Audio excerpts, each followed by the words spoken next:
Dear Professor, thank you for your presence. Welcome to Tetraedro. Nice to be here. Thank you. In the context of the situation we are living today, we decided to carry out a series of online programs with the support of the TV of University of Veracruz to address different aspects of the complex situation we are going through. We are enchanted for your presence to talk about the socioeconomical dimension, Professor. I'm pleased to be here. I will introduce you to our audience in Spanish. Yeah. Buenas tardes a nuestra audiencia de Tetraedro. Estamos muy contentos el día de hoy con la charla que tenemos a cargo del profesor David Kitching. El profesor David Kitching es profesor emérito de la Universidad de Nueva Gales del Sur en Sydney, Australia, autor de una buena cantidad de libros. El más reciente de ellos se titula Capitalismo y Democracia en el siglo XXI, editado por Routledge. Y el año pasado apenas fue ocupante de la Cátedra de Excelencia Ludwig Wittgenstein de nuestra universidad. Le damos la bienvenida al doctor Kitching nuevamente. Estamos muy complacidos con su presencia. Professor, you have a relevant and huge body of work about the relation between capitalism, globalization, and democracy. Can you talk about this relationship, please? Yes. I mean, the central idea in my book is that, and one that I have thought about now for 20 years or more, is that there is an increasing disjunction between the world's economics and its politics. We do have now not a global economy, as I say in the book, but a globalized economy. But we still have overwhelmingly a nation-state focused politics. And that disjunction is one which is having a whole raft of different effects. The book concentrates on its effects on democracy in the West, which I think is being quite destructive, or is being quite destructive, but actually it may well be more destructive of democracy more generally, not just in the Western world, but around the world. Principally because what is happening is the reduction of the power of the nation state to regulate economic relations, including relations that affect the welfare of the people of that state profoundly, a weakening of the capacity of the state to protect citizens from powerful economic forces that have a strong influence on their well-being, their standard of living, their welfare, and so on. So as the state gets weaker, trust in those who control the state also diminishes. There is less and less faith that the state can actually solve people's problems. And of course, that is particularly destructive for democracy, because what is the point of citizens being involved with democratic processes, in elections, in changing governments and so on, if actually those governments, whatever their ideological profile, are less and less able to affect anything. The book says, well, in the long run, the only solution to this must be to bring economics and politics back together again, which means we must have some effective global mechanism for regulating not just the economic stability of the global economy, but also some of its social effects and social inequalities. And because the book is concerned with the long term, it can just simply say, well, that's what we have to do in the long run. The problem, however, is how do we get from where we are now to that long run, particularly because the most, I think, noticeable effect of this disjunction at the moment, oddly enough, is to increase a sense of nationalism, of wanting to perhaps withdraw from the global economy, to see the global economy increasingly as some kind of enemy. And whilst that is understandable, it doesn't, in my view, provide a basis for any long-term solution to this problem. In fact, I think it's likely to exacerbate these problems. So where we are now and where I think we need to be, enormous disjunction, and I have to be honest, I have no very clear idea how we will get from where we are to where we need to go. But I am convinced that this is a major, major problem, a worsening problem, which we will have to address. So that's it. I think broadly, that's the central thesis of this book. Okay, Professor. In your opinion, what aspects or paradox of this relation between capitalism, globalization, democracy, unbelief or rebuild in the context of the pandemic? Yeah. Yeah. Well, I mean, as everybody says, because it's so obviously true, the COVID-19 reveals our common humanity in the most basic biological way. We are all vulnerable to this virus. It has no regard for culture or nationality or anything else. It seems to be discriminatory on the basis of age and some 2 other factors, but it's certainly not discriminatory on culture or nationality. So our common species being, as Marx would have called it, is revealed by the virus. What is also revealed by it is that although we have a global problem, the response to it is nationally mediated. What is also, quite interesting, I think, is that the principal spreader of this virus appears to be passenger jet aircraft. I mean, the fact that millions of people fly around the world for business and also for tourism and so on seems to have been the main way that this virus has spread. And the effect of that is, oddly enough, that its first impact has been on the more prosperous countries of the world, because more people from prosperous countries fly internationally than do from poor countries.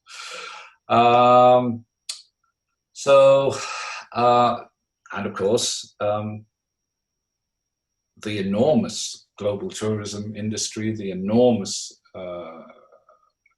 global transport industry is itself part of the globalization process. It's an integral part of the globalization process.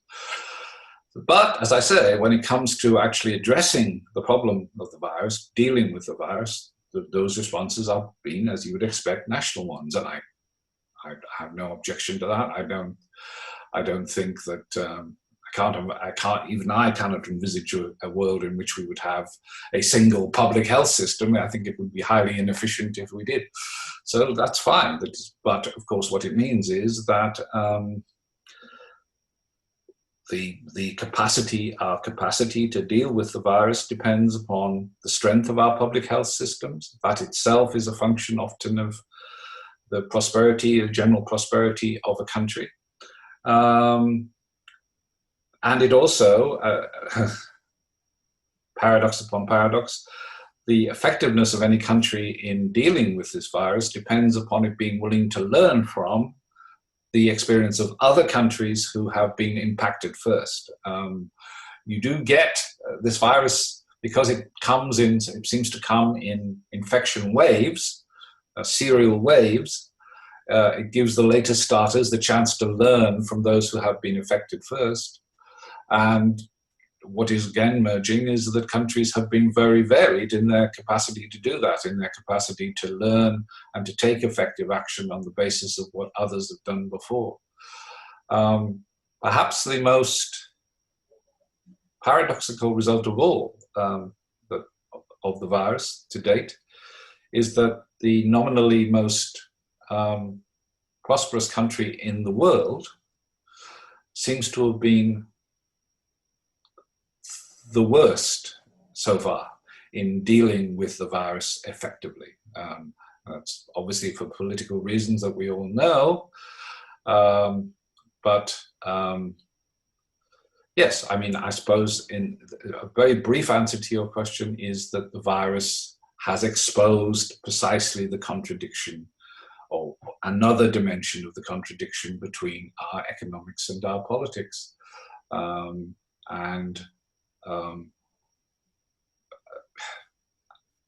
It's continuing to do so. One other thing that I was discussing this matter with my son this morning, and he was making the important point that COVID-19, the virus COVID-19, is obviously very infectious, but it's not, not enormously fatal. The fatality rate is very low, and it's particularly low amongst younger people. Even among older people, it's only high where you have severe underlying conditions, obesity and so forth. But of course, it is true that this may only be the first of a number of such viruses. And there's absolutely no reason why subsequent ones could not be not merely infectious, but a good deal more fatal. And if the response of the world to such more dangerous viruses is no better than the response has been to COVID-19, then one could imagine very, very high levels of fatality as well. Because I'm convinced that, we know, I mean, this is what we had. We've had SARS, we've had MERS, we've had Ebola, we now have this. I'm sure that this is not going to be the last. And if we imagine about the worst possible scenario, a highly infectious virus that is also has very high morbidity rates, then we will need to be a good deal more efficient in dealing with it than we have been with this. That's all I wanted to say. Yeah. Professor, an naive perspective is to suppose that the economical and social crisis has been caused by the evil virus. Yeah. But obviously this is wrong. Maybe Yes. in this case, it can be useful to extend a biological metaphor in order to widen our comprehension of the issue. If we talk about organisms, it's clear that exist a lot of factors, for example, the age, and conditions, for example, obesity, hypertension, that precipitate the biological crisis. Well, in a social way, what was the setup, factors, conditions that precipitate the current economic crisis like COVID-19? Well, one of the things that I argued in the book was that the conversion of Western economies generally into primarily service economies as a result, as one expression of globalization, as labor-intensive manufacturing moved away from the West and has gone to lower wage areas. The employment gap has been filled in the West by generally service sector employment. Now, the standard economic statistics on that show that service employment is generally, the service sector is not really a sector, it's highly diverse. But a great deal of the employment in the sector is low wage. A great deal of it, even when it isn't low wage, is insecure because workers don't have long-term contracts or any form of security.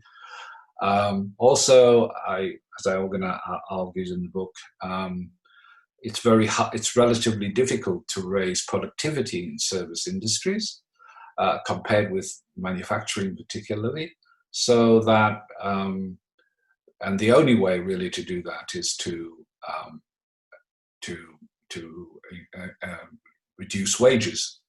That's the main way of increasing productivity, either reducing wages or getting more work out of the same numbers of people. Or, of course, you can also automate service functions as well to a degree. But what I suspected on the basis of the formal statistics and of the data that we had when these economies were working normally is that there was a very large population in Western countries now of people whose fundamental standard of living, even when it wasn't low, was insecure, more insecure than it had been in the past. But what the COVID-19, the virus, has done is to reveal how true that was by, in effect, forcing, because we have no vaccine, forcing states to close down economies, forcing people to stay at home, forcing people to isolate, forcing businesses to close. What was immediately revealed by that, Alejandro, was that so many businesses, small and medium-sized businesses, had little or no savings, no safety net of accumulated capital that could be used to tide them over for a period of time, and that their workers were people living literally from week to week. An income, expenditure, go back to work, more income, expenditure. So that as soon as the economy was closed by government action, people were in quite desperate situations. And therefore we've needed these, in the countries that can afford them, these massive amounts of government expenditure to try to maintain a level of consumption that will stop the whole, and to maintain a relationship between enterprises and workers, which will allow perhaps these economies to open up again. The other thing that is revealed is the obvious thing. Who can bear being isolated at home for long periods of time? Well, better educated, white collar, highly skilled, perhaps technical workers or administrative workers, but people who work on the factory floor, work in shops, work in public transport, work in all the sort of medical and non-medical aspects of the health services. These people cannot isolate for long periods of time. They have no money to do so, and of course, in the case of health workers, they are required for the pandemic. And so, as it were, the class divisions, which were always there, have been made palpable, made obvious by the virus. The virus hasn't created them, but it has shown just how extraordinary and exacerbated they have been by the changes in Western economies. I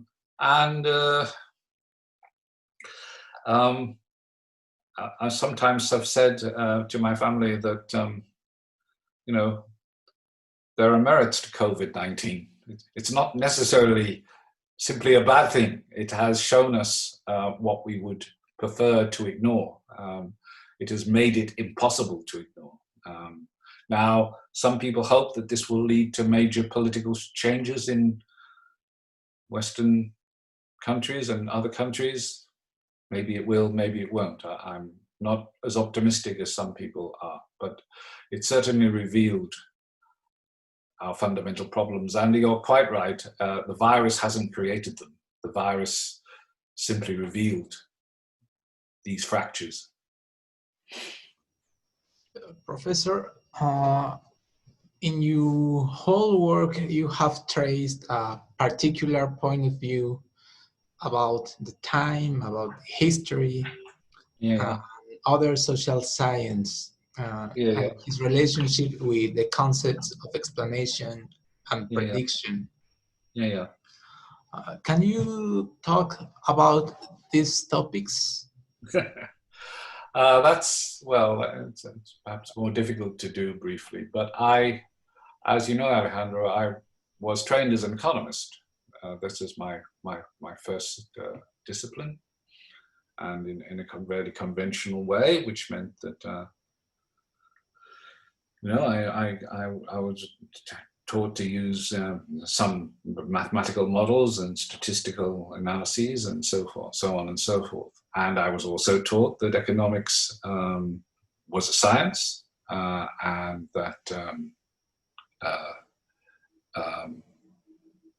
that societies, human societies, could be studied scientifically in a way modeled, at least very broadly, on natural science, on the way the natural world is studied. And as you know, partly through Wittgenstein, but through other influences as well, I've come to have very considerable doubts about that.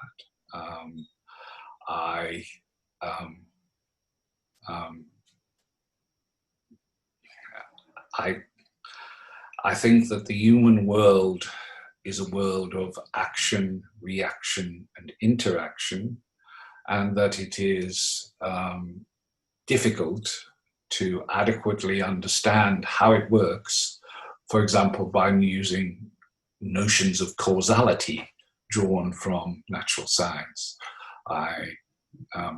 People act for reasons.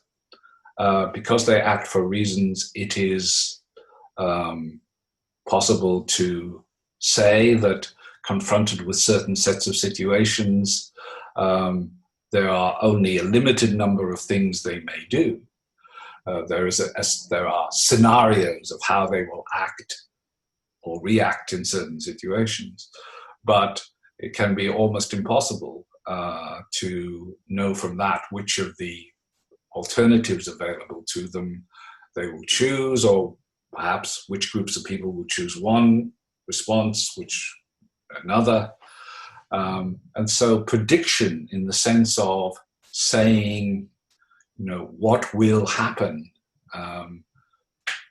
to the world as a result of COVID-19, or as a result of our creation of a globalized economy. Being able to predict in that sense, I think, is actually, for logical reasons, simply a non-starter. And more mundanely, if you actually look at my own discipline, if you actually look at the track record of economists of being able to predict, or even to predict, not in the sense of any long-term sort of historical notion of what may happen over long periods of time, but even just simply to say, oh, well, what will be the rate of growth next year, or what will be the level of unemployment in 6 months' time. Economists, there have been many studies that have shown this, economists almost never get those right. In the sense that, they say, oh, well, it is unlikely that unemployment will drop below 8% next year. 9 times out of 10, the result is that it's significantly more than 8%, or it's significantly less than 8%. Just the ability to give accurate quantitative parameters to these things, even when you are projecting a normal situation without massive disruptions, even that proves beyond economists again and again and again. What that shows, of course, is that that there are a raft of factors determining what the level of unemployment will be in 6 months' time, and it is almost impossible, even with the best computer models, to adequately model the full range of factors. It's almost impossible. And so now, of course, I mean, what economists usually do is scenarios. Well, if this, and this happens, then we will get that, and that. But if that, and that happens, we will get. So in effect, that's giving up on predictions. It's recognizing implicitly the philosophical problems of actually doing this. But although it's recognized implicitly, it is still the case that the formal ideology of the formal position of conventional economics is still that economics is a science, that it's that if we just work hard enough and we get enough statistics and we make the models better and we have bigger and better computer programs, we will one day be able to. So it is, as it were. So when you talk to conventional economists about this, well, why are your predictions so poor? Why do they not work? The answer is always, well, we haven't got enough data, we haven't got the right computer programs, we haven't got the models that are mathematically sophisticated enough. But that's, for me anyway, that's a way of avoiding what is at bottom a philosophical problem. It's an attempt to, it's a scientistic way of denying a philosophical problem. So that, yeah, that's basically what I was saying. From this framework, yes, what can we say concerning the future of the pandemic in an economic and social way? The future of the pandemic? Well, as you know, because I expressed this to you in an email, I was very worried and remain worried that because the pandemic was basically carried, as I said, by more prosperous people to the more prosperous parts of the world through the plane and boats and so forth, that its worst effects have not yet been seen. Its worst effects would be in the poorest countries of the world that have much weaker health infrastructure, where social distancing is almost impossible because people are living in huge slums or living very many to a small shack or a small house, and that the pandemic might get much, much worse. We might not even have seen the worst of the pandemic, that it will get worse as it spreads to Africa and India and through the poorer parts of the world.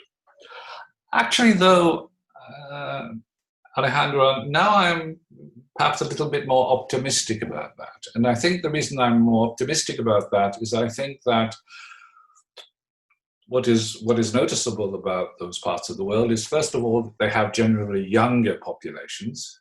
They have less old people. Secondly, they do not, on the whole, those people of those countries do not suffer from obesity, high blood pressure, the kinds of illnesses, underlying conditions that are a product of prosperity. They generally do not. They may have underlying health conditions, whether it be from malaria or waterborne diseases and so on, but these do not appear to be, at the moment anyway, the kind of underlying conditions that make one specifically more vulnerable to COVID. So it's possible that the situation will not be as bad in poor countries of the world as I have had feared. I certainly hope so. I certainly hope that will be the case. But as I've already said, I think the real future issues about COVID are twofold. First of all, we obviously will not be able to return to normality until we have a vaccine. There's also the possibility that the virus may mutate in such a way that producing a vaccine will become more difficult. But even if you imagine the best scenario, which is a vaccine is produced, it is distributed worldwide, and it makes COVID-19 simply another infectious disease, which we deal with as the way we deal with flu and so forth. Even if you imagine that optimistic scenario, I am fairly certain, as I've said before, that there will be other viruses, there will be other pandemics. That this is not a one-off situation, and that people, many poor people living in big urban centers,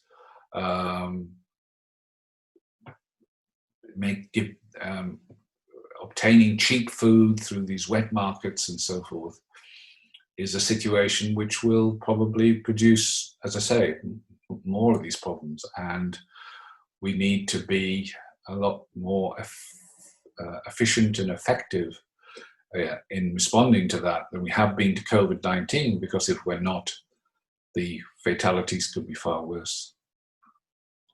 So that's it. That is, I think, all I have to say. Professor, in this optimistic scenario, what can be the function or the role of the social science? Oh, I see.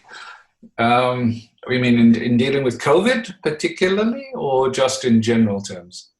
In general terms. I see.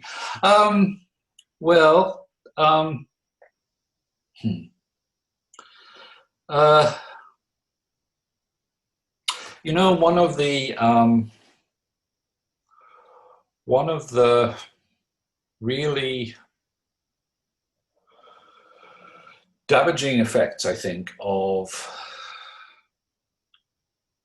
seeing the world as being divided, seeing the intellectual universe as being divided simply between scientific truth on the one hand, which is supposedly established scientifically, indubitable, a matter of fact, a matter of expertise on the one hand, and then just opinions on the other, where everybody's opinion is equal to everybody else's. One of the deeply damaging effects of that, I think, has been to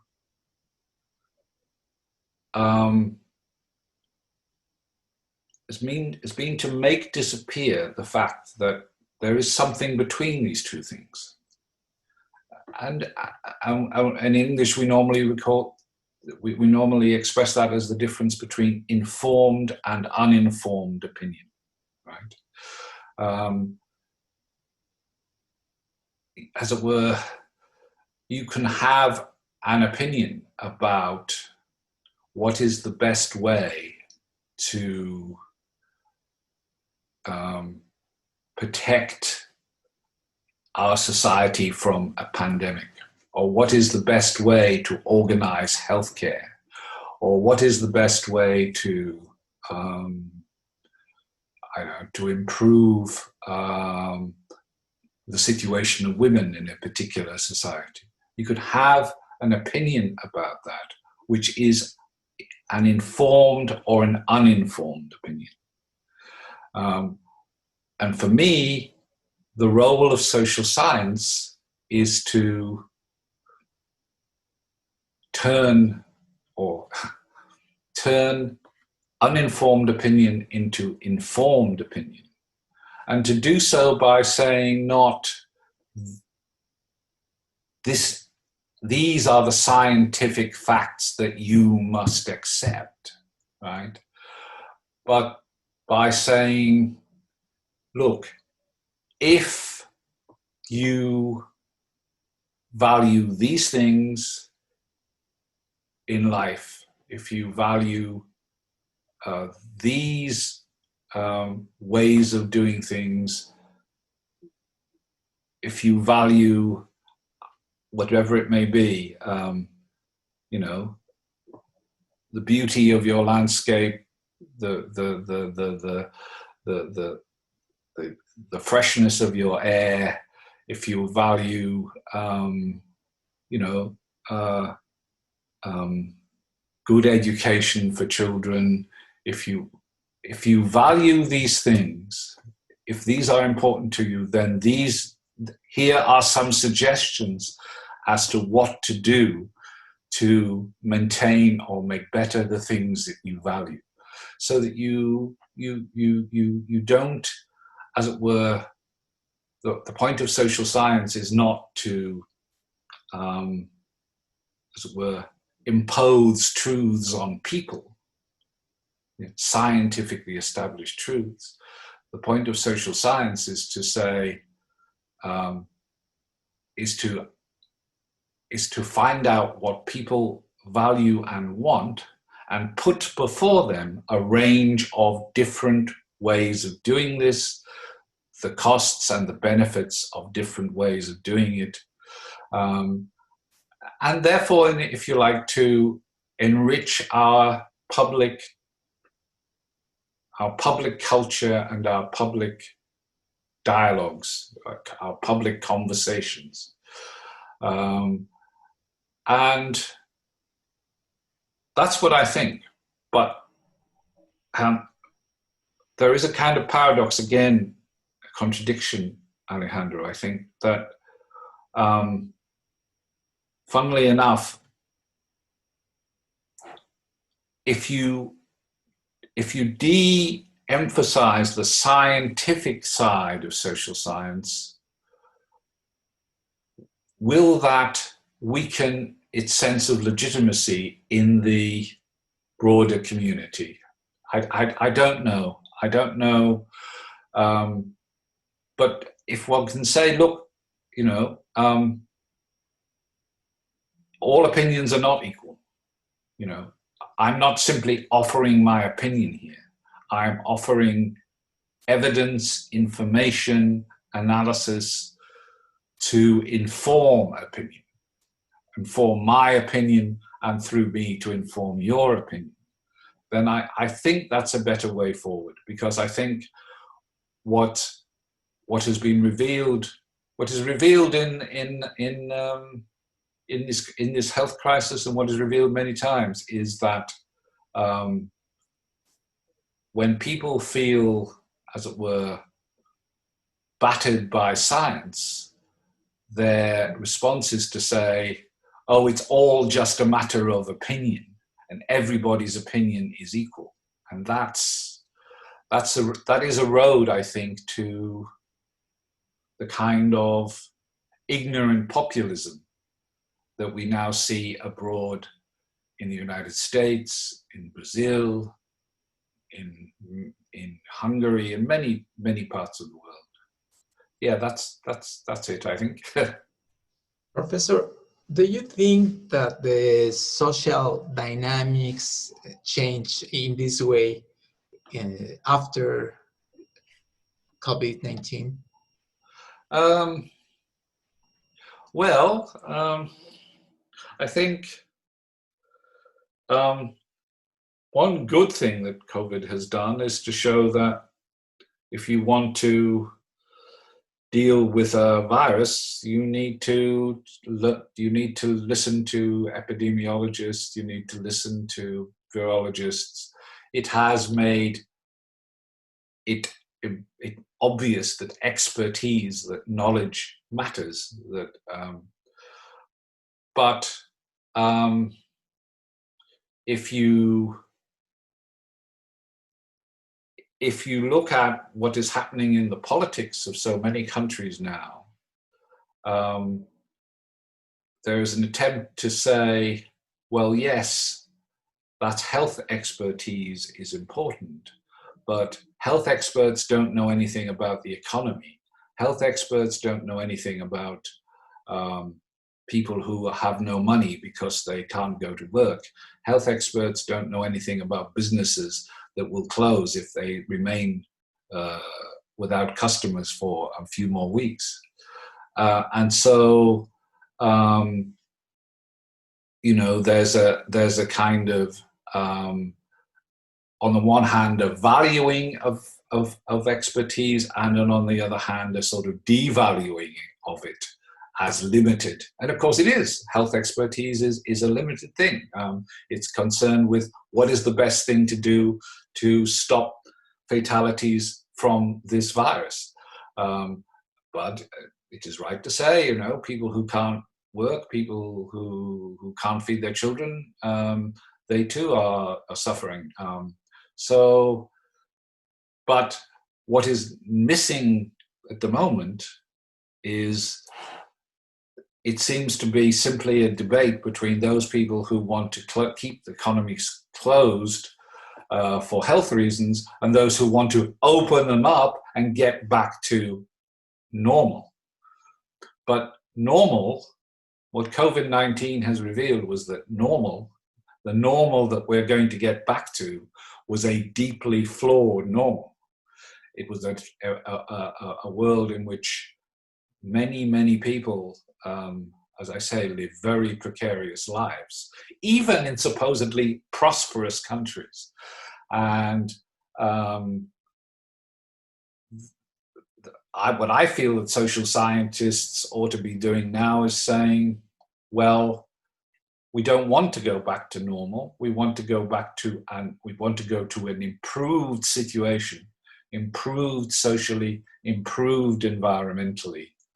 And we want to rectify the faults in our society that COVID-19 has so clearly revealed. So that's what I think, and that's about offering, again, people informed opinion. And so that's what I would like to see.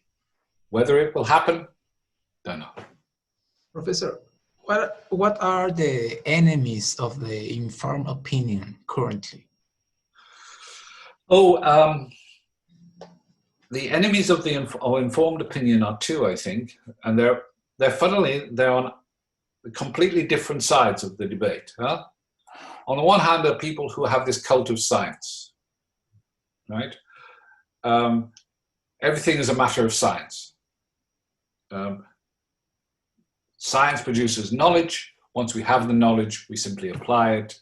And so social science is a form of science, and we know what's the right thing to do for the economy, for society. We've established this scientifically, and this is what you should do, right? And they are met by people on the other side who say, no, we're not, you're just offering opinions, right? You're just offering opinions. My opinion is as good as your opinion.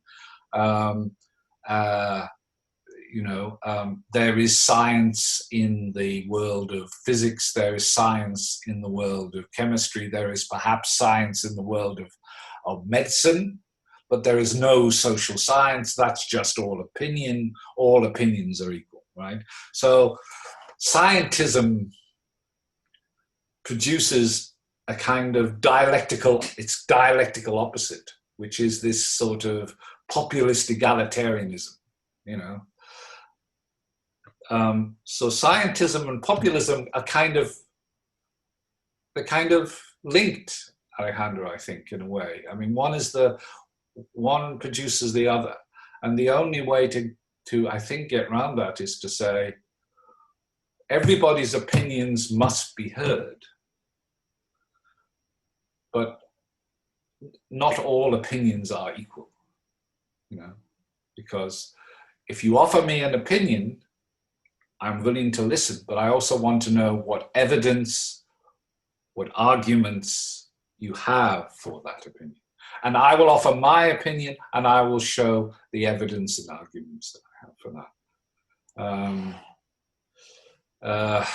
Yeah, so that's what I think. I think the enemies of informed opinion are scientism and populism, and but they produce each other. They produce each other. Professor, we have a lot of dimensions of this problem. Yes. We have a biological dimension, we have a social dimension. Yeah. So, how can we have an integrative perspective of this issue? In your opinion, how can we have a whole perspective, whole approach? I'm not sure that I think there is one whole perspective, but what I'll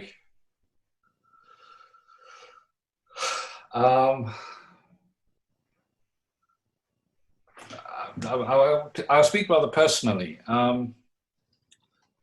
In my lifetime, I was a child of the post-war period in Britain. And this was a period of quite strong social democratic politics. It came after the war. As often happens in war, there is a sense of a shared enterprise. Many people are killed, many people make sacrifices, etc., etc. In the post-war period, there was a feeling that prosperity, education, healthcare, housing should be more widely shared because people had shared the sacrifices of war, so why should they not share more fairly the benefits of peace, right? So I was a person from a relatively poor family who got very good education through the state, improved my standard of living relative to my parents extraordinarily. I have been able to do things that they would never have dreamed of being able to do, to travel and so forth. But that post-war political situation in Britain, from the 1980s, it was taken apart. It was destroyed, and it was destroyed in the name of neoliberalism, lower taxes, reducing the power of the state, greater room for enterprise and individual initiative, all these kinds of slogans, right? And the net result is that Britain, my country, but also the United States, also I think even countries like, to a degree, France, Germany, Italy, all these countries have become more unequal as a result of the triumph of these kind of ideas. The triumph has been more marked in some places than others, but everywhere there has been this reaction against. And so all these societies have become much, much more unequal. And COVID has shown how weakened they have been by the growth of this inequality. COVID, as I've said, attacks some people more than others. It puts some people a great deal more at risk than others, and those are the people who were already in the disadvantaged position in society. So I have felt that the last part of my life, the adult part of my life, has although it's personally been very fulfilling, politically it has been everything that values that I hold strongly have been attacked, have been undermined to a degree.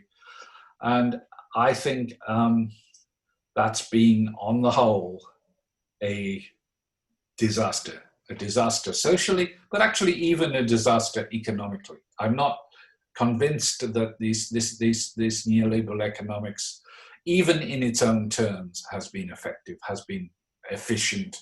I think it's been very inefficient in certain ways.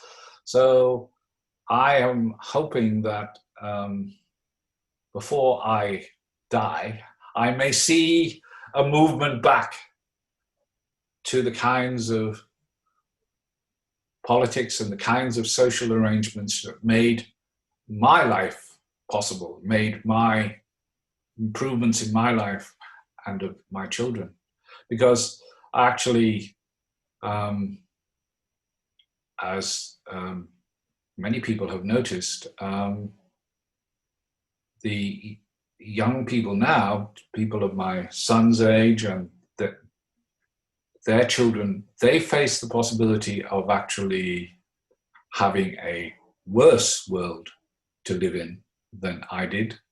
And not only socially, economically, but environmentally as well. This is a great sadness for me. So that's all I want to say. Of course. Okay. Professor, we are getting close to the end of this program. Yes. So if you could tell us, what are the economic and social lessons we can learn from coronavirus? Well, I think I've already said, Alejandro, societies that are unequal, that have weakened their states, that have weakened their health care systems, in the name of supposed efficiency and so forth, are vulnerable to this virus, and worryingly, they may be vulnerable to a much more destructive virus. That's the first lesson. And the second lesson is we are a single species. We are people, and we have to find a way of and being globally connected economically has not been a uniformly bad thing. On the contrary, I think it has given an opportunity for poor people in many parts of the world to do better. I think globalization, but we have to regulate it. We have to find a way to regulate it in our species' interests, and above all, in the interests of the environment of this planet. Because this is perhaps one thing I want to finish with. The one thing I think that the West has managed to export to the rest of the world is an image of what it is to live well. For good or ill, and you can argue about that, a certain kind of materialism has now become an almost universal aspiration of the very poorest people in the world.